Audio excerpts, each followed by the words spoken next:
The Badgers are 3-0 as winter has arrived.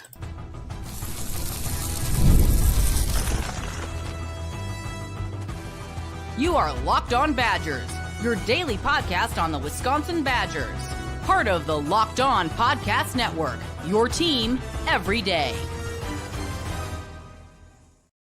What is going on, Badger fans? Welcome to Locked On Badgers. I am Ryan Herrings, part of the Locked On Podcast Network, now the #1 sports podcast network. Today's episode brought to you by FanDuel. Right now, new customers can bet $5, and if your bet wins, you get $300 in bets to use across the app. Download the app today. Justin, my man, Wisconsin wins 86-55. We have to talk about another victory for this Badgers team. Not perfect, but against an overmatched Ball State team. What are your thoughts? Big picture takeaway this game. I felt like we saw a team that's capable of absolutely dumping points on another team. Consistency is going to potentially be an issue for parts of the season, but I venture to guess there's going to be very few teams in the country that will be able to drop points as fast as the Badgers can. I think for the first half, I told you they were on track for 128 points. And then they tailed off after that. It's dramatic how quickly they can get shots up and good shots up. But they do fall in love with the three a little bit, and they do have a tendency to get away from working the ball into the paint, and which is odd because they have some big men who are really good at diving to the rim, and they have some guys who are capable of really scoring there when they get into some defense that starts to really close out hard. So I wish they would focus on that, and maybe they will. I mean, we might be being a little harsh on them for early in the season, but I think there's a lot to like about this team. I think defensively today it was a little surprising. They did a pretty good job of attacking shots for most of the game and keeping guys away from the rim, even though there were a couple spurts there where Ball State got to the rim at will, but for the most part, they're better defensively than I think we expected at this point in the season. I think you hit on a lot of good stuff there. It does feel like this team needs a challenge. It feels like they're playing a string of teams that are just overmatched, and because of that, they're not. And it shouldn't be an excuse. You shouldn't have an excuse, but it feels like they're kind of coasting at parts in the game with the level of competition. When you're up over 20 so quickly, it's hard to really keep the intensity up. But they're not going to have that luxury going forward very often. Like the teams that they're going to be playing, you play Florida coming up. If you get up early and quickly on Florida, you better keep the pedal down because they're going to make a run too. One of my takeaways, big picture, we'll always start these shows with a couple big picture takeaways and player of the game, then some concerns, then your questions. But one of my big takeaways is I think you're seeing a team that has a lot of really interesting parts that hasn't figured out how to fully maximize all of them together. You're seeing Boyd in spurts, then you're seeing, I think, Winter in spurts, but you're not really seeing a cohesive, fully, which should make sense. There's a ton of new pieces on this team. But I think that's what that inconsistency is, right? You're seeing spurts of offense, and then for the second really game in a row, you're seeing like a 6-7 minute scoring drought, and then you're seeing another spurt, and then another scoring drought. I think when this thing comes together, if it does, and to your point, when they find that balance, because I think right now they're settling for a lot of good shots, but if you drove a little more, if you played a little more inside out, you could turn those good shots into great shots with all the shooting on this team. I think that level's still there. They haven't hit it yet, but it's still super early. Yeah, they have to clean up the turnovers a little bit too, but I think one of the underlying things here, and I think you'd agree with me, I think they have a chance to be an elite passing team. They are exceptional at being able to move the ball and find the open man quickly. And that's something we haven't seen since probably like the 2015 team. I think they have a chance. They're not going to be that level because I think that team was just exceptional in general. And they were just more efficient. This team plays a lot faster, but they have a chance to really be a problem for teams that are trying to close out quickly on defense. And if the way they move the ball, they'll be able to keep teams kind of on the run on defense, which should bode well for them to find good shots. And they have a lot of size and length, which is something last year, oddly, we didn't have a ton of. Mm-hmm. Yeah, Thomas Miller said the big passing has been really good. I think top to bottom, this is the best passing team they've had. I think this team is a better passing team top to bottom than even those 14 and 15 teams. They're not as talented offensively individually. They don't have a guy like Kaminsky or a guy like Decker, but they're Rhodey, Rapp, Winter's a good passer, Blackwell, Boyd. This is a really good passing team. Boyd passes? Wait a second. Like I've seen it in his film last year. You got two into the names there for a second. He is a good passer. We got to talk about Boyd here in a second too, because I think it's interesting seeing him start to fit into this team and where his fit is. But yeah, to finish up your point, I think offensively, it's a really good passing team. And then on the length side, because you brought that up as well, I think what you're seeing defensively, and we kind of hit on this a little bit in the offseason, is this team doesn't have a big dominant rim protector, but what they do have is a ton of length at the 2, the 3, the 4, the 5. They're making teams uncomfortable when they get too deep in the paint. Mm-hmm. And the wingspans and the length really starts to muck it up. You had 8 blocks today. You had 3 from, I think Winter had 3, AB had 2, Rapp had 3, and it's just a lot of length everywhere. And that starts to gum up passing lanes. It makes rebounding more difficult. You're seeing some good contests at the rim. I think perimeter defense is still a bit of a question, but I think the length, as you said, plays.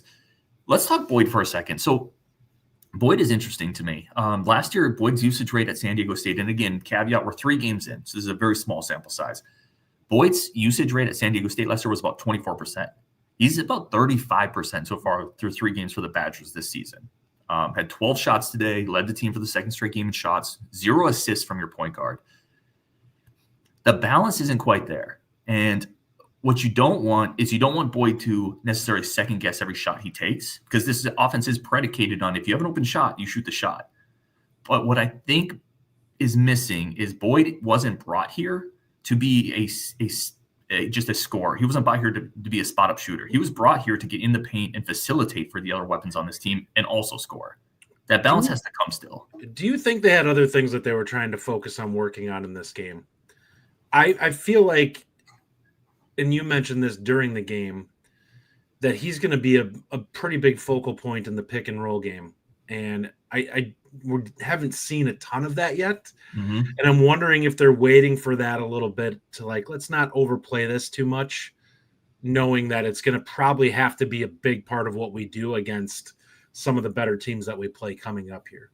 And they're trying to keep it off film as much as possible.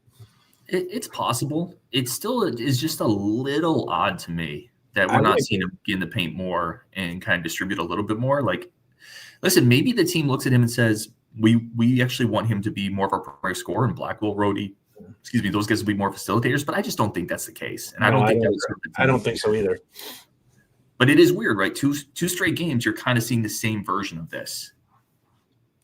Yeah, I think I'm really hoping that, I do think that the style of play that we have is going to change when we start playing better teams, but it'll be really interesting to see in what ways they choose to combat it.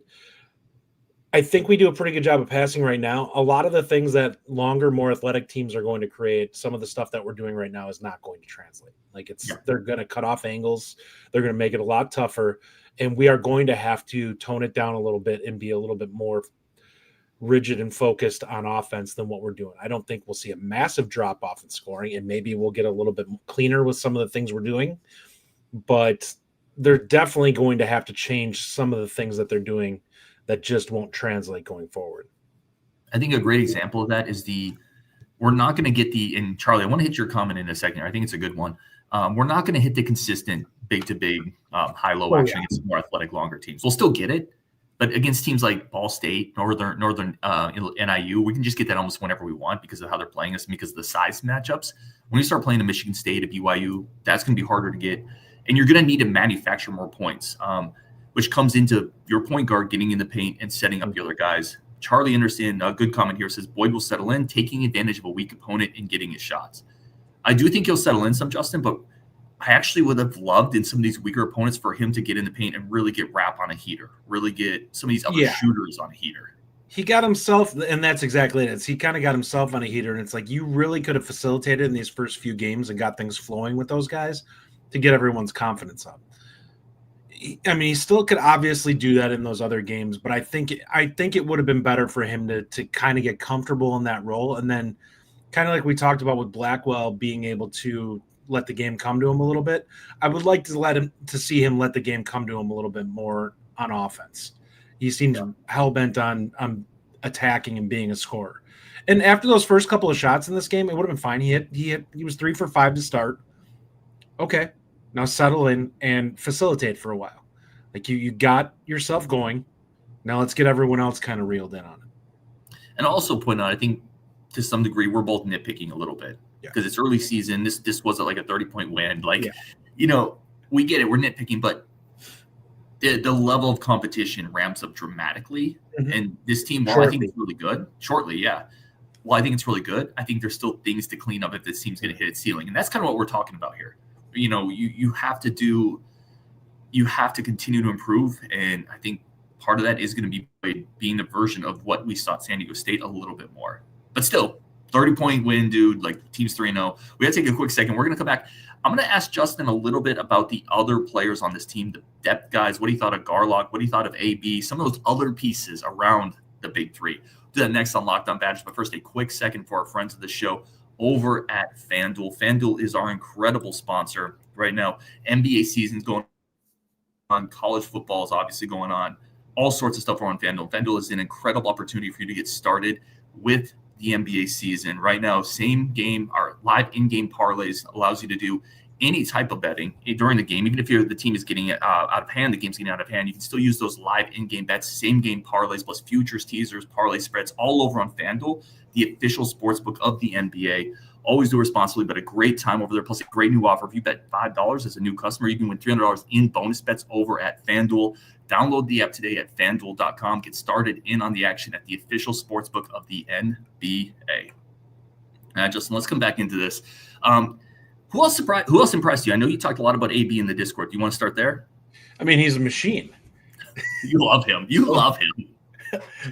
Bialuskis, my man. Yeah, I like his physicality, and I think he's advanced for a freshman on the defensive end. He's pretty good at understanding positioning in the post and being able to seal guys up and get himself in a good spot to keep himself between a guy and the rim, which is something we've struggled with our younger centers. And I actually think that, he has a chance to be a really good player by the time he leaves here. I wouldn't be shocked if he turns himself into a 12-8 guy or, someone in that 13-9 range type of guy. Because he's low maintenance. Like he can shoot fairly well from outside, but he does a really nice job sealing guys off. And the stronger he gets in the post, there will get to a point where he's going to get himself 3 buckets a game, or just going to be easy seals where he just throws it down on somebody or whatever. Seeing him turn and spin on that guy and dunk, and I'm like, okay, we got a big that actually did what I want to see when you get a good seal, which is go up and throw it down, because the only way that's getting blocked is if you get fouled. So, it's one of those things where I think he's got some things that we haven't seen in a big man here in a while. We just haven't had somebody with the level of physicality that he has. And I think you have some similar of that with Garlock, who's just bigger. He's a little bit more of a baby deer than Bialuskis is. He is. But there's also more athleticism there. He does something. He really adjusted to a pass that was a rough pass. I thought he was fouled on it. I thought his hand got hit when he tried to go up. But I thought he really adjusted well in that play in game, where I think a lot of bigs would have lost that ball. And got slapped after it, where I thought he was going to throw it down. And I think he is growing in that aspect, where I wanted to get to a point with him where he just throws it down on everyone's head. Like if you can turn him into that type of guy, which I think he's capable of being, kind of like Golden was last year at Michigan, I think that's what you can turn Garlock into, where he's just a kind of a man-child in the post, and he's just going to constantly seal guys off and dunk and do stuff like that, because that's the type of body he's got, and that's the type of athleticism he's got. What a job by guard. Both those guys coming in as freshmen. Playing as freshmen, to be able to get them even on the court is impressive. And, as Slim says down here, Garlock and AB are valuable off the bench. Garlock needs to grab those rebounds instead of tipping them back. But I think both of those guys being able to play as freshmen is incredibly valuable. It's a great job by guard. Here's my thing with AB, with Beals. I just think he feels like an almost sure bet for 4 years to be a solid Big Ten player. And I think he's going to get better.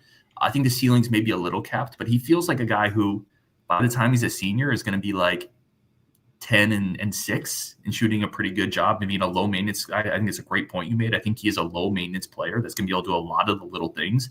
Mm-hmm. I like him a lot. I really like Bielowskis a lot. Mm-hmm. Garlock, to me, I feel like I don't know if the shot's ever going to come. Maybe it will. If it does, that's a whole nother level. But he feels like a guy that eventually, because he's a really good passer for his size. Garlock is actually a really, really advanced passer, which is something we even saw in high school. Do you think you're going to get to a point where you can dump it into him, surround him with shooters, kind of like you did with Crowell? He's a different type of Crowell, but like a guy where you can dump it in. He's going to be too physical for centers to handle. He's going to dunk on him. If they double him, he's going to find shooters. I think he has that type of ceiling as just an offensive fulcrum that this team can lean on. I like him a lot, man. I like both those guys a lot. I'll also say I like Braden Carrington off the bench today. Had a couple really nice plays. I still think he can over dribble a little bit. He's not a playmaker, but when he is just catching the ball, shooting, or catching the ball and driving right to the rim, I thought he had a nice day off the bench. I like him. I really kind of like him as the first guard off the bench more than Janicki. I know Janicki does a lot of the little things. I agree with you on that. It feels like they want Carrington to kind of be like the bench version of Rhodey. Mm-hmm. And I just don't – he's not as skilled as what Rhodey is, but I understand what they're trying to do. He's a pretty good ball handler. He moves the ball up the court pretty quick. He's a decent shooter. He rebounds and plays defense. Like those two are the two guys on defense that I watch that are very frenetic defenders. They move quickly and they adjust well to the guy that they're on. Their hands are never sitting still. They're always constantly moving around out there. And yeah, I like him. I think he's going to provide good minutes. I think that he understands that his time to shoot is if I'm open, otherwise the ball moves. Mm-hmm. And that part is such a huge asset to have when you have a guy off the bench who's not looking to be like a microwave scorer or thinks that he should be that guy coming in off the bench. He understands the greater good of what this team is and that, hey, it's my job to go out there and just do some of the glue things that make us a better team. Justin, 3 games in, has the needle moved on you for this team at all? Do you feel a little better about it, a little worse, or exactly the same? I feel better because I didn't expect the 2 freshman bigs to be as good as they are. I actually think our post defense is quite a bit better than last year because I think we're athletically better. Like Crowell was pretty well versed in understanding defense. His body type was not really conducive to being able to hold the point really well defensively because he didn't have a low center of gravity and he wasn't a guy that moved laterally very well. All of these guys move better laterally than he did, which means that the upside's there. They have a lot of growth to have yet, but by March you can look at this and be like, between Winter and the 2 young guys, they could be really cause some havoc in the interior going forward because we have a lot of size compared to most teams.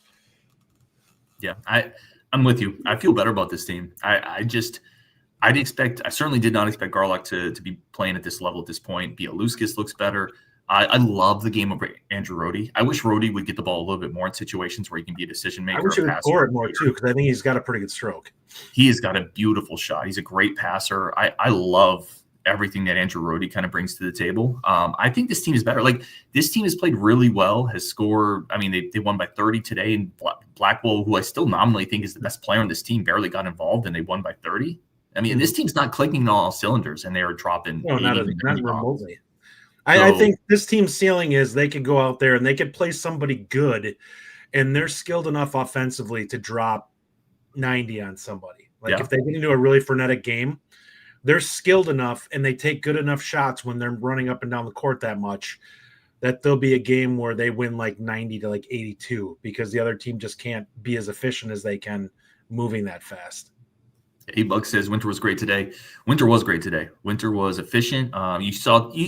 You see in games like this, Justin, the entire floor game that makes people, not just me, people who cover this kind of stuff say that feels like maybe an NBA type of guy. When you see the 3-pointer, then you see him finish with a dunk on offensive rebound, then you see him run the floor, then you see him block a shot. He really showcases the entire skill set. For the second straight game, man, this is maybe the best player on the floor, Nolan Winter. Yeah, I think with him, the one thing that I look at is you're kind of like he's put on some good weight. But how good could he be if he really gets the strength you're expecting him to get? Like 10 more pounds of muscle for him, and he just gets some of that physicality to him. would be a massive jump. And I think that you could see him turn into a guy who is just capable of taking over for spurts and can play really physical with other bigs. I do think we're going to see what he truly is going forward when he starts to play some of the better Big Ten centers and stuff like that, how he stands up and how he moves. That's where his mobility is going to come into play. And there's some things diving to the rim and stuff, both he and Rapp, which they're going to cause problems for some of the other bigs in the Big Ten that are just not as mobile as they are because they're quick to the rim. We're going to take one more quick second here. We're going to come back. And as Thomas Miller says, every time we see Winter shoot, I think it's going in smooth. He's a very smooth player. Him and Rhodey and Rapp too. All of them offensively are really smooth to me. We're going to take one more quick second, come back. Justin, what is your biggest concern still with this team that's coming up next? Plus your comments next. We got a bunch of hard ones. Also, really quick, Mike, again, Mike behind the mic. It is Veterans Day. Make sure you tell Mike thank you. He is a veteran, also a great dude. Give him a thanks in the chat as well. Let's take one more quick second for our friends of the show over at Gametime. Gametime is our incredible partner. If you want tickets to any type of event, football, basketball, also concerts, theater, Gametime has you covered right now. If you want to be in the stands with your people, you could have been at the Washington game with Gametime. You could have rushed the crowd, Justin, been out there, high-fived Mason Posa, maybe taken a Washington player down as they're trying to trot off the field yourself. You could have done – don't do that, actually. But you could do everything else with Gametime. Justin's in prison. Yeah. Locked On does not endorse tackling opposing teams if you rush the field. But Gametime has you covered for all of those events, anything you want to do. And, what you see is what you're going to pay. So if you see a fee, that's the ticket price. That's what you're going to get. There's not hidden fees, and you get pictures of the seats before you sit down. Gametime's incredible. Right now, head over to Gametime. Great offer, as always, to help you get into those seats even a little bit better. Take the guesswork out of buying those tickets with Gametime. Download the Gametime app, create an account. Use code LOCKEDONCollege for $20 off your first purchase. Terms to apply. Again, that's promo code LOCKEDONCollege for $20 off. Swipe, tap, ticket, go. Download Gametime today. Justin, let's get some comments here. But first, before we do that, what's your biggest concern? For me, it's the coexistence of Blackwell and Boyd and still trying to figure out. There's a lot of mouths to feed offensively on this team. There's a lot of shooters that probably deserve shots, and finding the right balance, finding the right mixture of quick, good shots versus probing the defense and finding great shots. I think that is continuing to evolve for this team, and it needs to get there at some point. I think that's my biggest question mark right now. Do you think that Rhodey turns into our facilitator? I kind of want him to. I actually think that's low key what Guard is hoping happens, and that you basically play Boyd as just effectively a combo off the edge, kind of like the old Illini teams where they would have, those guys, some of those undersized guards coming around and just scoring. Because that's what it feels like to me. He feels like he's the best passer. He can definitely handle the ball. He's a pretty good shooter in his own right, and he also understands I only take good shots. And in some ways, he's already the point. Blackwell, I have an issue with where we need to see him get more aggressive going forward. And maybe he understands that. Like you said, he's letting the other guys get more involved because he knows he'll eat when it's his turn. But it is a little scary, like you said, turning it on, when you think you need to. And maybe he just understands that. Maybe he's doing it in practice. But I am a little concerned because I think it's hard to go out there and start jacking up 15, 20 shots when you haven't been doing it. Like there's that feel for the game and that flow that you don't have because you haven't been doing it the last 3 games. It is just odd, right? And as Will says, I'm a bit concerned how Boyd's game is going to affect Blackwell long term. It is just odd how quiet Blackwell's been the last 2 games, especially coming off a season where he went to the NBA pre-draft camp. He's obviously coming in with that kind of momentum. And then for him to take 6 shots tonight, it's just odd. That's all I'm saying. It's just odd. Not a Whale says, let's move with Petty Officer Herrings. What are you doing taking a Hollywood shower? So in the Navy, submarines, obviously Not a Whale has experience there as well. You don't get to take long showers in submarines. And if you do, you get accused of taking a Hollywood. So I love the inside reference there for any other bubbleheads that might be in the chat. I absolutely love it. All right, Justin, way too many turnovers. Let's get some lightning round questions and thoughts in here from Ben. Why are there – what would you put the blame or maybe the criticism is maybe a better way to put it for the turnovers? Some of it is just lackadaisical passing. Some of it is you're moving so fast that things happen.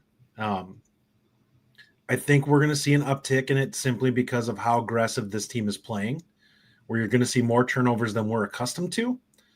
But 15 is a lot. Like, I think 11, 12 is probably the range that is acceptable for this team. 15, and we talked about it. There were certain plays where they were turnovers where it was like it was bad reffing in this game. The big one for me was Rapp on the inbounds was clearly being held, and that turns into a turnover. And it's like, if I could see that TV, like, this is plain as day. Like, there's nobody blocking anything there. I don't know how the ref misses that. He's trying to reach and he can't move to the ball because the guy's holding on to him. And somebody said that happened 3 times.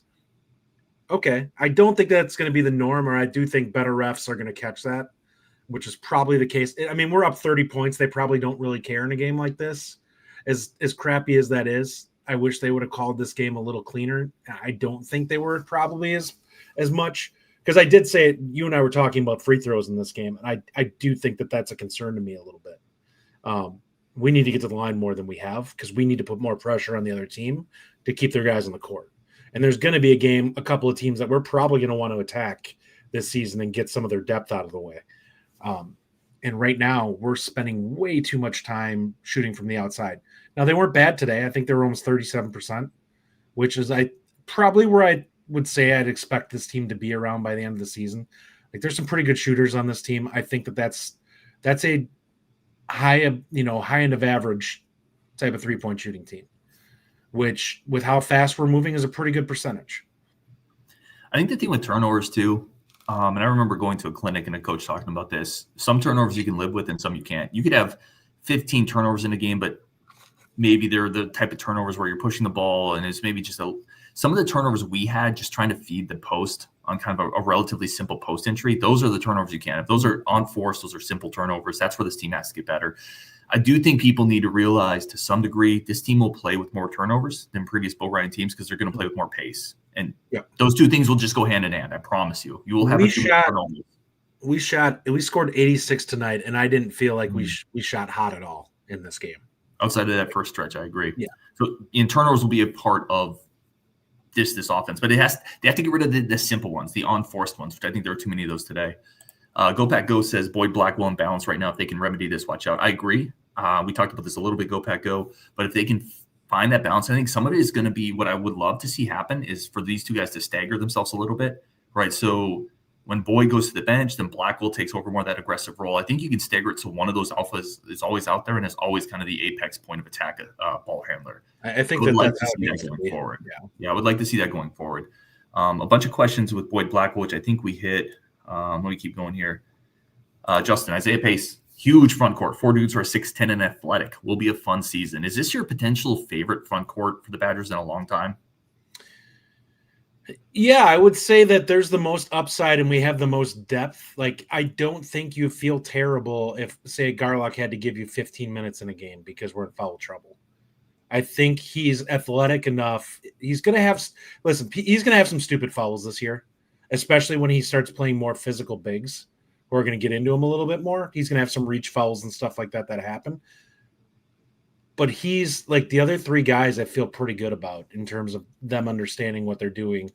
Rapp is obviously not quite as physical as the other 2. But I feel really good about having extra bodies to throw out there.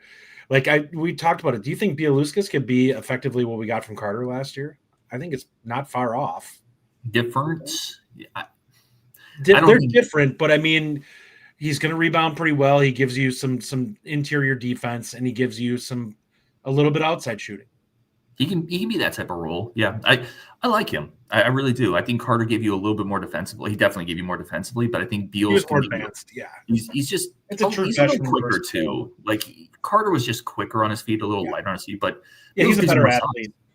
Bialuskas was a little bit more of a brute. Mm-hmm. Thomas Miller says, I thought the guards were pretty bad tonight. It's had a roadie. JB was pretty lazy. Boyd took some bad shots.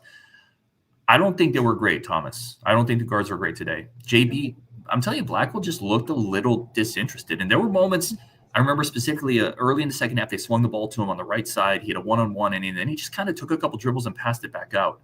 And Blackwell, engaged Blackwell is attacking that dude all day long until they bring a double. I don't know. It was weird.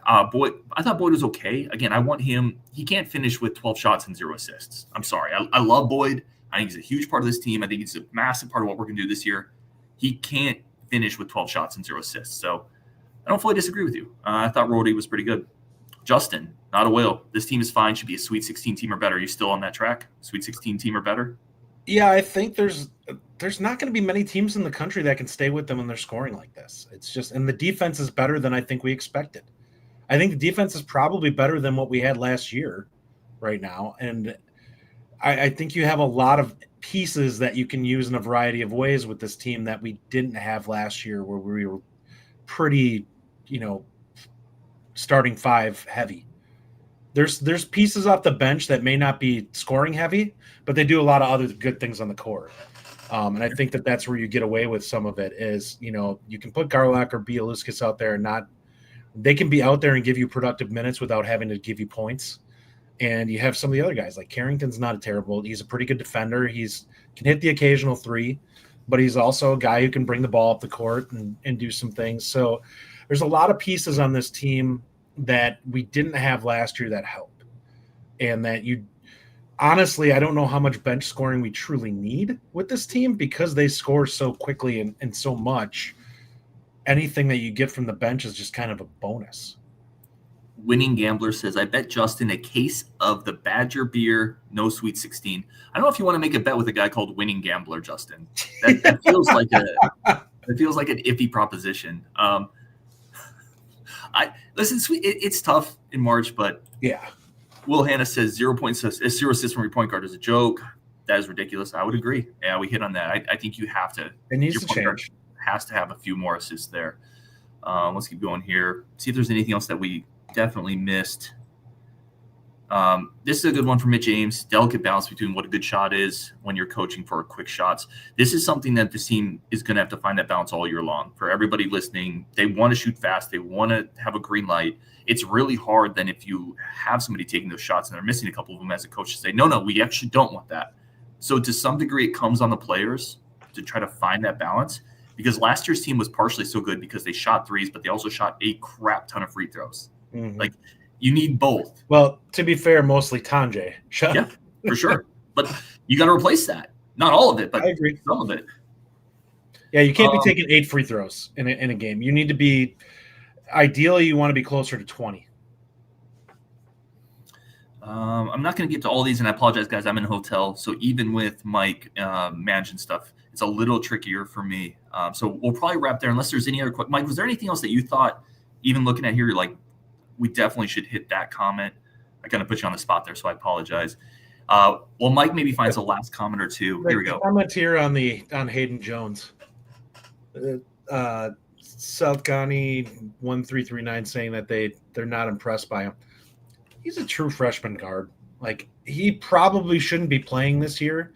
I think you can't teach 6'6". He's a pretty good ball handler. He's still figuring out when it's a good time to push, when it's a good time not to. I thought he had a really nice pass in this one. Who was it, to Carrington on the baseline? Mm-hmm. Where he got it to him for easy layup. He's got good vision. For a guy who's 6'6" to have solid vision and handle, I can take it. He is a guy that, as an athlete, you could tell the college strength and conditioning program is going to help him a lot. Like, he's going to – like, Janicki last year was not the athlete that he is this year. You're going to see Hayden Jones take a leap over the next year where he's going to be more fluid and just stronger and more agile just from the type of drills and stuff they have him doing. And that's a big deal. Like, he shouldn't be playing realistically, but I think I don't have a problem with seeing him in these games. I think he can hold his own out on the court. There's just going to be some growing pains with him where you watch it and you're like, man, maybe not your best moment here. Like, let's think it out before we just start running ourselves into a wall. I think he's a guy who looks – I'm curious long-term what he's going to be. I don't know if he's ever going to have the foot speed to be a lead guard. And I don't know if he's going to have the toughness and kind of athletic defensive ability to guard twos or threes. I'm just not sure on him. And I agree with you, though. I agree with you. He's a freshman. I'm not going to stress it. And I also agree with you. I like seeing him get minutes in games like this because I think it's really good for him. I'm just not sure athletically and skill-wise what his best fit is eventually going to be. Oh, yeah. I don't know if he ever turns into a starter. I think it's interesting to look at him and you wonder what he'll be in a year, because you can definitely see these guys grow. I mean, somebody talking about Klesmet in the chat, and he wasn't considered a Wisconsin-level player when he came out of high school. Mm-hmm. So you can look at some of these guys and realize that early parts of their career, players change a lot. It will be very interesting to see what Jones looks like next year. But the frame is there that you hope that some of the game parts click and he understands who he is as a player, because that will be a big part of it too. It's just not understanding your skill set and being able to max.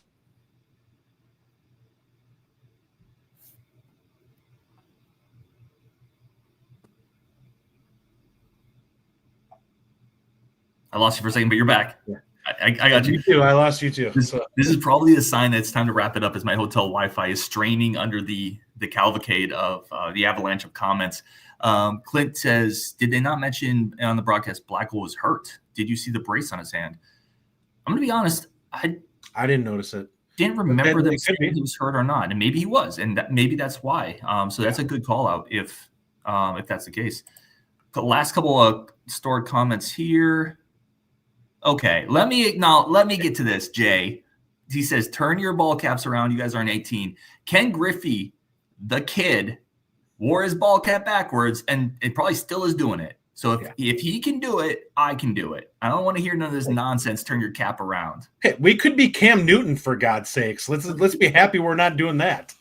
If Griffey can do it, I can do it. And we also had a couple shout-outs in the chat. Let me see if I can find them quickly. But they were basically shout outs for Mike. Thank you, Mike. Thank you for your service, Mike. Here you go. Brett Roll, thank you for your service, Mike. Mr. October, Mike. Charlie, thank you for your service, Mike. Raul, thank you, Mike. Lots of love for Mike in the chat, as there should be. Guys, on Wisconsin, let's just turn my hat around, but I'm not now.